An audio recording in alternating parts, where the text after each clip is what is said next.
ये बात तो हम सब जानते हैं कि एल्बर्ट आइंस्टाइन हिस्ट्री का सबसे बड़ा जीनियस था। इतना जीनियस कि वो अकेला ही हजारों साइंटिस्ट से ज्यादा दिमाग लड़ा सकता था।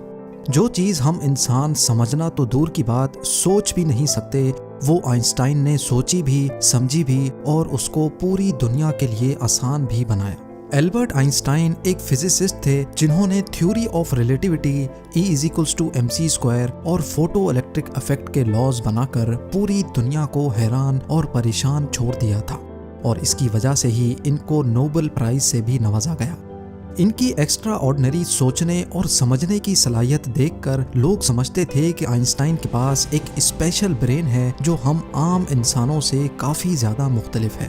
इस बात का खुद आइंस्टाइन को भी अंदाज़ा था। इसी वजह से वो नहीं चाहते थे कि मरने के बाद इनकी बॉडी के किसी भी हिस्से पर रिसर्च की जाए, बल्कि उन्होंने तो ये इंस्ट्रक्शंस दे रखी थी कि मरने के बाद इनकी बॉडी को जलाकर राख कर दिया जाए। लेकिन फिर वही हुआ जिसका आइंस्टाइन को डर था। 18 अप्रैल 1955 को प्रिंसटन हॉस्पिटल में जब आइंस्टाइन का इंतकाल हुआ तो ऑटोप्सी के लिए यानी मौत की वजह जानने के लिए जो डॉक्टर आया उसने चुपके से आइंस्टाइन का ब्रेन निकाल लिया, क्योंकि उसको ये जानने की क्यूरियोसिटी थी कि दुनिया के सबसे बड़े जीनियस के ब्रेन में आखिर ऐसा। हज़रीन, आइंस्टाइन का ब्रेन चुराने वाले डॉक्टर थॉमस हार्वी थे, जिनको अपने साथ होने वाले अंजाम से ज्यादा इस स्पेशल ब्रेन को स्टडी करने में दिलचस्पी थी। कुछ दिनों के बाद जब प्रिंसटन हॉस्पिटल को डॉक्टर हार्वी की इस हरकत का पता चला तो उनको अपनी जॉब से हाथ धोना पड़ा। लेकिन डॉक्टर हार्वी आइंस्टाइन के बेटे हंस अल्बर्ट से जैसे तैसे करके ये परमिशन लेने में कामयाब हो गए कि वो उसके बाप के स्पेशल ब्रेन के अंदर छुपे राजों से पर्दा उठाकर उसको दुनिया के सामने लाना चाहते हैं। इस दिन के बाद से शुरू हुआ इस ब्रेन का एक लंबा तरीन सफर। डॉक्टर हार्वी एक पैथोलॉजिस्ट थे जो सिर्फ पोस्टमार्टम करना जानते थे। ये उनका सिर्फ ख्याल था कि वो इतने बड़े जीनियस के ब्रेन पर रिसर्च कर पाएंगे। अब कंडीशन ये थी कि डॉक्टर हार्वी प्रिंसटन हॉस्पिटल की जॉब से भी हाथ धो बैठे थे और अपने पैथोलॉजिस्ट का ओहदा भी। आइंस्टाइन का ब्रेन जो पहले ही डॉक्टर हार्वी प्रिजर्व कर चुके थे, वो इसको लेकर पेंसिल्वेनिया के शहर फिलाडेल्फिया ले गए, जहां उन्होंने ब्रेन की कई फोटोज ली और फिर उसको 240 छोटे छोटे पीसेज में काटकर हर पीस को अलग अलग जार में प्रिजर्व करके अपनी बेसमेंट में छुपा दिया। इसी मसले को लेकर डॉक्टर हार्वी का अपनी बीवी के साथ कई बार झगड़ा होता रहता था, क्योंकि उनकी बीवी अक्सर ये धमकी देती थी कि वो इस ब्रेन को उठाकर कहीं फेंक देगी। एक दिन झगड़ा इतना बढ़ गया कि दोनों मियाँ बीवी को डाइवोर्स लेकर अलग होना पड़ा और डॉक्टर हार्वी ब्रेन लेकर कैंसस के शहर विचिटा चले गए, जहां वो एक बायोलॉजिकल टेस्टिंग लैब में मेडिकल सुपरवाइजर की नौकरी करने लगे और यहाँ वो अपने फारिग टाइम में आइंस्टाइन के ब्रेन पर खूब स्टडी करने की कोशिश करते। इसके बाद कई बार वो अलग अलग जॉब छोड़कर मुख्तलिफ शहरों में ये ब्रेन लेके घूमते रहे। कई साल गुजर चुके थे, लेकिन डॉक्टर हार्वी आइंस्टाइन के ब्रेन पर कुछ खास रिसर्च ना कर सके।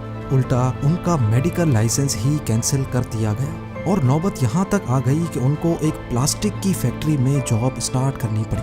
तभी उन्होंने पहली बार एक अच्छा फैसला किया कि वो इनके ब्रेन के अलग अलग हिस्सों को दुनिया भर के बेस्ट न्यूरोपैथोलॉजिस्ट के पास डिटेल्ड रिसर्च के लिए भेजेंगे।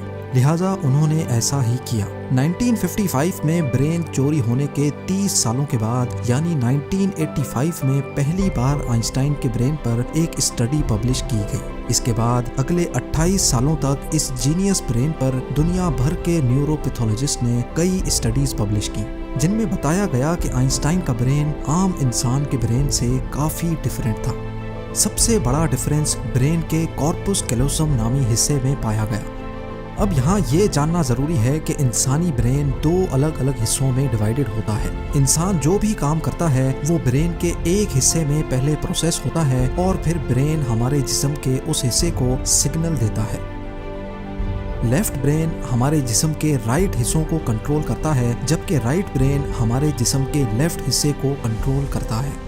इसके अलावा 90% इंसानों का लेफ्ट ब्रेन बोलने, समझने, मैथमेटिकल कैलकुलेशंस और राइटिंग यानी लिखने के दौरान काम करता है, जबकि राइट ब्रेन के पास क्रिएटिविटी, शेप्स को पहचानने, आर्ट और म्यूजिकल स्किल्स की जिम्मेदारी होती है।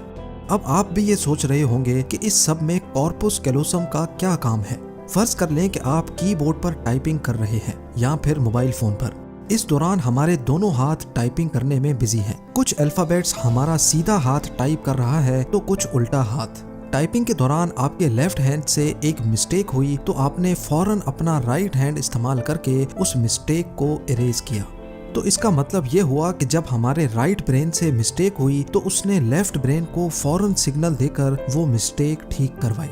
ब्रेन के दोनों हिस्से आपस में जिस चीज के थ्रू कम्युनिकेट करते हैं उसको कॉर्पस कैलोसम कहा जाता है। और आइंस्टाइन का कॉर्पस कैलोसम आम इंसानों के मुकाबले में कुछ ज्यादा ही बड़ा था, यानी उनका लेफ्ट और राइट ब्रेन का आपस में बहुत स्ट्रॉन्ग कनेक्शन था, जिसकी वजह से आइंस्टाइन एक ही वक्त में काफी कॉम्प्लेक्स प्रॉब्लम्स और सिचुएशंस को इमेजिन कर सकते थे। कॉर्पस कैलोसम के बड़े होने के अलावा आइंस्टाइन के ब्रेन का पैटर्न भी आम इंसानों से काफी मुख्तलिफ था और रिसर्चर्स का मानना है कि इसकी वजह से ब्रेन में न्यूरॉन्स का फ्लो काफी बेहतर था।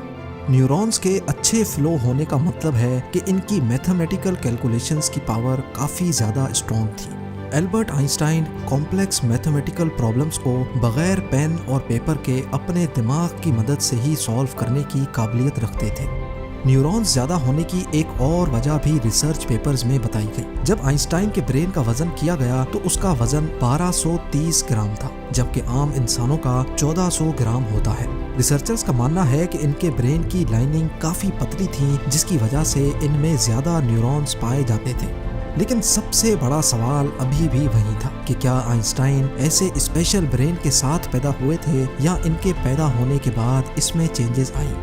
जांच के बाद मालूम पड़ा कि एल्बर्ट आइंस्टाइन जब पैदा हुए थे तो वो पूरे 5 सालों तक बोल नहीं सकते थे, जबकि दूसरे बच्चे 2 या 3 साल की उम्र में बोलना शुरू कर देते हैं। जब उन्होंने बोलना शुरू भी किया तब भी वो ज्यादा बोलना पसंद नहीं करते थे, बल्कि हमेशा अपनी सोचों में ही गुम रहते थे। उनके पास चीजों को मेमोराइज करने की पावर काफी कम थी, यहाँ तक कि उनको सिंपल मैथ्स के टेबल भी याद करने में मुश्किल होती थी। वो मैथ्स और नंबर्स को लॉजिकल तरीकों से प्रोसेस करने के मास्टर थे, ना कि उनको रट्टा लगाकर याद करने के। स्कूल लाइफ में बाकी हर सब्जेक्ट में आइंस्टाइन फेल होते थे, सिर्फ मैथ्स और साइंस वो वाहिद सब्जेक्ट्स थे जिसमें आइंस्टाइन के नंबर्स सबसे ज़्यादा आते थे। जब एल्बर्ट आइंस्टाइन 12 साल के थे तब एक फैमिली टीचर अपनी ज्योमेट्री की बुक इनके पास भूल गए। हैरत अंगेज तौर पे सिर्फ एक ही दिन में आइंस्टाइन वो पूरी बुक पढ़कर अपने ज्योमेट्री के कॉन्सेप्ट्स क्लियर कर बैठे। ना सिर्फ इतना, बल्कि सिर्फ 14 साल की उम्र में ही वो इंटीग्रल और डिफरेंशियल कैलकुलस के मास्टर बन चुके थे। मैथ्स और साइंस में इनकी इतनी स्ट्रॉन्ग ग्रिप थी कि जब वो क्लासरूम में कोई सवाल पूछने के लिए हाथ खड़ा करते थे तो प्रोफेसर्स घबराने लगते थे, क्योंकि आइंस्टाइन के अक्सर सवाल टीचर्स के भी ऊपर से गुजर जाते थे। छोटी सी उम्र में ही वो इस यूनिवर्स के लॉज को एक छोटी सी इक्वेशन में बंद करना चाहते थे और यही उन्होंने अपनी जिंदगी का मकसद बना लिया था। 26 साल की उम्र में आइंस्टाइन ने 4 रिसर्च पेपर्स पब्लिश करके पूरी दुनिया को हैरान कर डाला और इसी वजह से उनको पीएचडी की डिग्री और ह्यूमैनिटी के लिए आला किरदार अदा करने की सूरत में नोबेल प्राइज से भी नवाजा गया। इसका अंदाज़ा आप सिर्फ इस बात से लगा लें कि आज भी आइंस्टाइन की उन थीसिस के बिना साइंस बिल्कुल अधूरी है।